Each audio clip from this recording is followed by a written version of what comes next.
बिस्मिल्लाहिर्रहमानिर्रहीम। अल्लाहुम्मा सल्लि अला मुहम्मद व आले मुहम्मद। अस्सलाम वालेकुम। कैसे हैं आप सब? उम्मीद करता हूँ सब खैरियत से होंगे। अल्लाह पाक आप सबको अपने ज़मान में रखे, सलामत रखे, आमीन। अच्छा जनाब, as per routine Pakistan stock exchange का डेली रिव्यू अपन आपके साथ शेयर करने वाला हूँ, जो कि होगा आने वाले सेशन 11 जून थर्सडे के लिए। आज जनाब मार्केट ने वीक के तीसरे दिन वेडनेसडे को पोजीशन हाईली वोलेटाइल रखी। Through out the day index की पोजीशन काफ़ी ज़्यादा उतार चढ़ाव के बाद नेगेटिव क्लोज़ हुआ। 1,69,427 के ऊपर सेशन सेटल्ड हुआ है। 903 पॉइंट्स इंडेक्स ने डिक्लाइन किए। 0.53% इंडेक्स नेगेटिव रहा। वॉल्यूम की बात की जाए 163,000 के वॉल्यूम लगे हैं, जो कि प्रीवियस सेशन के मुकाबले में लोअर है। अच्छा ना, मार्केट में आज जो नेगेटिविटी रही इसकी वजह आप सबको मालूम होगी, लेकिन फिर भी मैं भी आपको इंडिकेट कर देता हूँ कि मिडिल ईस्ट की ना जो करंट सिचुएशन है, रात को जो एयर स्ट्राइक किए यूएस ने ईरान की तरफ, और ईरान ने जनाब जो रिटेलिएशन किए और यूएस बेसिस को अटैक किया है, इसी वजह से ना मार्केट के ऊपर जो है वो प्रेशर आया है। मार्केट ने आज जो हाई पोस्ट किया है 1,70,729 का किया, जो लो पोस्ट किया 1,69,346 का किया है। कंपनीज़ की बात की जाए 32 कंपनीज़ अप रहीं, डाउन 66 रहीं, अनचेंज 2 कंपनीज़ रहीं। और cross of the board position selling के रुझान को इंडिकेट कर रही है। टॉप पॉइंट कंट्रीब्यूटर्स की बात करें, एडवांस में नंबर 1 पर रहा मीज़ान बैंक, जिसने 87 पॉइंट कंट्रीब्यूट किए। सेकंड नंबर पर रहा आईएसएल, जिसने 39 पॉइंट ऐड किए। पीओल ने 21 पॉइंट ऐड किए। आईएनआईएल ने 38 पॉइंट ऐड किए। इसके अलावा आईएलपी ने 16 पॉइंट ऐड किए। पैकेजिस ने जनाब इंडेक्स के अंदर 16 पॉइंट इंडेक्स के अंदर ऐड किए। अगर हम बात करें नेगेटिव स्टॉक्स की, नंबर 1 पे आता है बीएचएल, जिसने 126 पॉइंट डिक्लाइन किए। यूबीएल ने 94 पॉइंट डिक्लाइन किए। एमसीबी ने 94 पॉइंट डिक्लाइन किए। एंग्रो होल्डिंग ने 83 पॉइंट डिक्लाइन किए।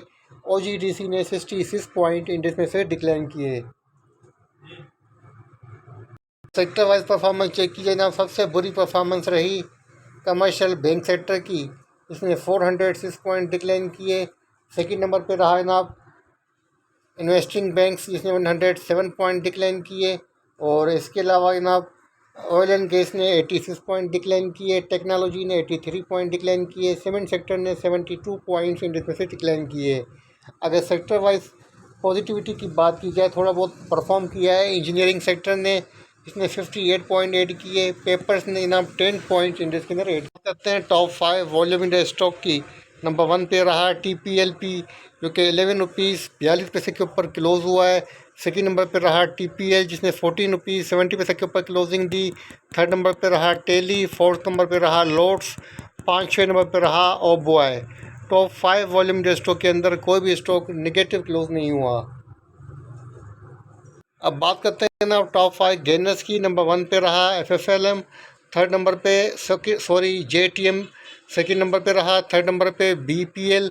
और फोर्थ नंबर पे पीपीवीसी। 5 नंबर पे रहा रेडको। करते हैं ना टॉप 5 लूजर्स की। नंबर 1 पे आता है डीबीसीआई। सेकंड नंबर पे आईडीआरटी। थर्ड नंबर पे T COP CPS. Fourth number पे पीएसएम। 5वें नंबर पे एसएसएमएल। अब बात करें कल के लिए बोर्ड मीटिंग के शेड्यूल की, तो कल जनाब 11 जून को 7 कंपनीज़ की बोर्ड मीटिंग्स हैं। कौन कौन सी कंपनीज हैं चेक कर लेते हैं। एसपीएसएल, एमएफएफएल, एसटीएमएल, बीएमएल, एफजेडसीएम, एलसीआई, टीबीएल, इन कंपनीज़ की जनाब कल बोर्ड मीटिंग्स हैं। अब जनाब बात करते हैं न्यूज़ अपडेट्स की। सबसे पहले बात करेंगे सोलर पैनल के हवाले से, जिसकी प्राइसेस हायर जा रही हैं, क्योंकि जनाब बजट में जनाब जो है वो एक्सपेक्टेड है कि सोलर पैनल के ऊपर टैक्सेस लगाया जाएगा, प्राइस हाई जाएंगी। अभी से जनाब प्राइसेस जो हैं वो शार्पली हायर जा रही हैं पाकिस्तान के अंदर। अच्छा जनाब, गवर्नमेंट ने जो है वो फैसला किया है। Government decided to sell several की mining companies in next 90 days. जनाब की माइनिंग कंपनीज जो है ना वो सेल करेगी गवर्नमेंट नेक्स्ट 90 डेज़ के अंदर। गोल्ड प्राइसेस की, तो गोल्ड प्राइसेस में आज बड़ी कमी देखी गई। 12,627 रुपये जनाब पर तोला की कमी रही। वो कमी के बाद जो गोल्ड की प्राइस रही पर तोला 4,42,436 रुपये रही। चांदी की प्राइसेस की बात कर लेते हैं तो जनाब चांदी की प्राइसेस के अंदर भी हमें 385 रुपये की कमी देखी गई। वो कमी के बाद जो प्राइस रही 6,929 रुपये रही पर तोला। बात करते हैं पाकिस्तान स्टॉक एक्सचेंज के टेक्निकल चार्ट की, तो KSE 100 इंडेक्स के डेली चार्ट की पोजीशन आपके सामने हाजिर है। तो जनाब डेली चार्ट के ऊपर आप देखते हैं कि जनाब आज जो कैंडलस्टिक पैटर्न बना है कल के कैंडलस्टिक के मुकाबले में कम्प्लीटली इसके अगेंस्ट बना है। शूटिंग स्टार कैंडलस्टिक बना है, 3 आउटसाइड डाउन कैंडलस्टिक पैटर्न बना है गैप ओपनिंग के साथ। कल इंडेक्स ने हायर साइड के ऊपर जो है अपर गैप ओपनिंग दी थी और आज जनाब इंडेक्स ने लोअर गैप के साथ अपनी ओपनिंग दी और through out the day index की पोजीशन वोलेटाइल रही। इंडेक्स ने मिड ऑफ द डे के अंदर कुछ रिकवरी दिखाई, लेकिन अनफॉर्चुनेटली हायर साइड के ऊपर इंडेक्स सस्टेन नहीं कर सका और लास्ट में अपनी क्लोजिंग 1,69,427 के ऊपर दी है। अच्छा जनाब, कल आपको मैंने कहा था कि अगर रात को कोई नेगेटिव न्यूज़ आई तो मार्केट स्टॉप एंड रिवर्स भी हो सकती है। वही हुआ कि जनाब रात को लेट नाइट US ने एयर स्ट्राइक की ईरान के ऊपर। ईरान ने रिटेलिएशन के अंदर उसकी US की बेसिस है उसको निशाना बनाया और वही हुआ, मार्केट के ऊपर नेगेटिव इम्पैक्ट आया और मार्केट जनाब through out the day under pressure रही। अब जनाब आपके सामने पोजीशन क्लियर हो चुकी होगी कि मार्केट डिपेंड कर रही है मिडल ईस्ट की पोजीशन के ऊपर। मिडल ईस्ट के हवाले से कोई भी पॉजिटिव न्यूज़ आती है तो मार्केट ऊपर जाती है, कोई भी नेगेटिव न्यूज़ आती है तो मार्केट जनाब डेफिनेटली नेगेटिव रिफ्लेक्ट करती है। तो अभी तक की जो पोजीशन है जनाब वो अगेन कूल डाउन हो चुकी है, क्योंकि US और ईरान दोनों ही कह रहे हैं कि अटैक्स के बावजूद, एक्सचेंज ऑफ अटैक्स के बावजूद जो बातचीत है, जो मुज़ाकरात है वो कंटिन्यू रहेंगे। हो सकता है रात को कोई पॉजिटिव न्यूज़ दोबारा आ जाए और मार्केट जो है कल पॉजिटिव रिएक्ट करे। तो अभी तक की जो टेक्निकल चार्ट के ऊपर पोजीशन है जनाब वो फर्दर डिक्लाइन को इंडिकेट कर रही है। ऐसा लग रहा है कि मार्केट कल भी जो है वो अंडर प्रेशर रहेगी। अच्छा, हम थोड़े से कंफ्यूज हो जाते हैं, तो पोजीशन एक दिन पॉजिटिव सेकंड डे नेगेटिव, इसको समराइज़ करने के लिए अभी तक की पोजीशन वीकली चार्ट के ऊपर चेक कर लेते हैं। अच्छा जनाब, आपके सामने KSE 100 में इसका वीकली चार्ट ओपन है और वीकली चार्ट के ऊपर जनाब अभी तक जो कैंडलस्टिक बन रही है दोजी क्रॉस कैंडलस्टिक बन रही है। मैं आपको हाईलाइट कर देता हूँ।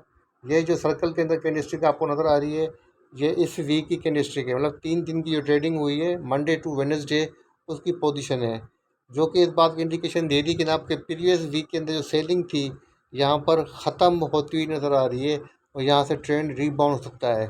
बहरहाल अभी तक जो पोजीशन है ना फ़िलहाल तो वीकनेस को इंडिकेट कर रही है, लेकिन सेलिंग का प्रेशर यहाँ पे टूटता हुआ भी नज़र आ रहा है। तो जनाब इंडेक्स को पॉजिटिव होने के लिए कम से कम जनाब इंडेक्स को जो अपनी क्लोजिंग जो है डे की सेशन जो क्लोज़ करना पड़ेगा, वो इंडेक्स को कम से कम अपना सेशन जो है इस वीक के अंदर 1,70,800 के अबाव देना पड़ेगा। अगर ऐसा हो जाता है, इंडेक्स 1,70,800-900 के अबाव क्लोजिंग दे जाता है, फिर दोबारा से जनाब इंडेक्स की पोजीशन वीकली चार्ट के ऊपर पॉजिटिव हो जाएगी। लेकिन अभी तक की पोजीशन इस बात की इंडिकेशन दे रही है वीकनेस के बावजूद सेलिंग का प्रेशर यहाँ पर टूटता हुआ ब्रेक होता हुआ नज़र आ रहा है। अब बात करते हैं जनाब स्टॉक्स की।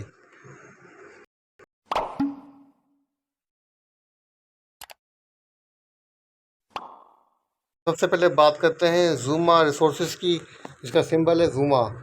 इसने जनाब कल जो है काफ़ी ज़्यादा सेलिंग दिखाई, लोअर कैप के ऊपर क्लोज़ हुआ और आज अपर कैप के ऊपर क्लोज़ हुआ है। अपनी रेजिस्टेंस जनाब जो कि थी 83 रुपीज़ 49 पैसे की, इसको मैनेज किया है आज और 86 रुपीज़ 99 पैसे के ऊपर क्लोज़ हुआ है। अब जनाब प्रीवियस हाई को जहाँ से ये वापस हुआ था वो प्राइस बनती है 96 रुपीज़ 66 पैसा, इसको रीटेस्ट कर सकता है। अच्छी पोजीशन है, तो आप जनाब ज़ूमा के अंदर बाइंग पोजीशन का ले सकते हैं। आज अपर कैप हुआ है, अगर वीकनेस पे मिल जाए तो बाई कीजिएगा। कम से कम टारगेट 96 और मैक्सिमम जो टारगेट बनेगा इसके अंदर जनाब वो बनेगा 103 रुपीज़ का। अगर स्टॉप लॉस की बात की जाए तो स्टॉप लॉस लगाना चाहते हैं तो जनाब 78 का इसके अंदर स्टॉप लॉस लगा सकते हैं। ठीक है जनाब, तो ये हो गया ज़ूमा। अब बात करते हैं सेकेंड स्टॉक की। जनाब आज इंजीनियरिंग सेक्टर ने काफ़ी अच्छा परफॉर्म किया है, तो इंटरनेशनल स्टील ISIL की जनाब बात कर लेते हैं। तो जनाब ISL का डेली चार्ट आपके सामने ओपन है। आज 85 रुपीज़ 32 पैसे के ऊपर क्लोज़ हुआ है। बुलिश इंगल्फिंग कैंडलस्टिक पैटर्न बना है ताकि बुलिश मारूबोजू की इंडस्ट्री बनी है जिसका अपर शेडो लोअर शेडो ना होने के बराबर है। अब जनाब इसके पास जो नेक्स्ट रेजिस्टेंस बनती है वो बनती है 92 रुपीज़ की। सपोर्ट की बात की जाए 81 रुपीज़ 55 पैसे की सपोर्ट बनती है। अगर वीकनेस में मिल जाए तो अच्छी बात है, और कम से कम टारगेट इसके पास 92 का बन सकता है ISL के अंदर। करते हैं थर्ड स्टॉक की, कोहिनूर इंडस्ट्री लिमिटेड कॉयल की। कॉयल का जनाब डेली चार्ट आपके सामने ओपन है और काफ़ी दिनों से जनाब ये अंडर प्रेशर है और 110 के पास से ड्रॉप हुआ था। अभी 46 रुपीज़ 10 पैसे की प्राइस के ऊपर ट्रेड कर रहा है। लेकिन आप चार्ट के ऊपर आप देख सकते हैं कि काफ़ी दिनों से जनाब अपनी सपोर्ट को, जो कि 46 रुपये से लेके 44 रुपीज़ की सपोर्ट है, इस रीजन को मैनेज कर रहा है। लास्ट टाइम भी जनाब इसी सपोर्ट के पास से जो 46 या 44 की सपोर्ट है, यहाँ से रिबाउंड होके जनाब यहाँ से पॉजिटिव गया था और हमने 110 की प्राइस देखी थी, और अभी जनाब यहाँ से ये ड्रॉप हुआ है और अभी तक इसी रीजन के अंदर ट्रेड कर रहा है, इससे नीचे नहीं आ रहा। अभी तक नया लो पोस्ट नहीं किया है, 44 के बिलो अभी तक कोई पोस्टिंग नहीं की है। जनाब पोजीशन अच्छी लग रही है, अच्छी सपोर्ट के पास है। मेरा मशवरा ये है कि जनाब कॉइल के अंदर आप बाइंग पोजीशन लें, थोड़ी सी पोजीशन होल्ड करनी पड़ जाए तो बेशक करें। अच्छा खासा गेन आपको यहाँ से ये दे सकता है क्योंकि स्ट्रॉन्ग सपोर्ट रीजन है। हाँ, स्टॉप लॉस लगा दें 43 का, अगर 43 के बिलो क्लोजिंग दे तो एग्ज़िट कर दीजिएगा, वरना 46 से लेके 44 के अराउंड बाय करें।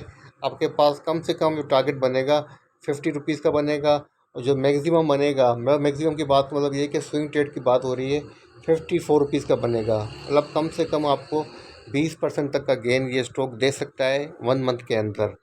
इसी के साथ इजाज़त दीजिए, दुआ में रखिएगा। अल्लाह हाफ़िज़।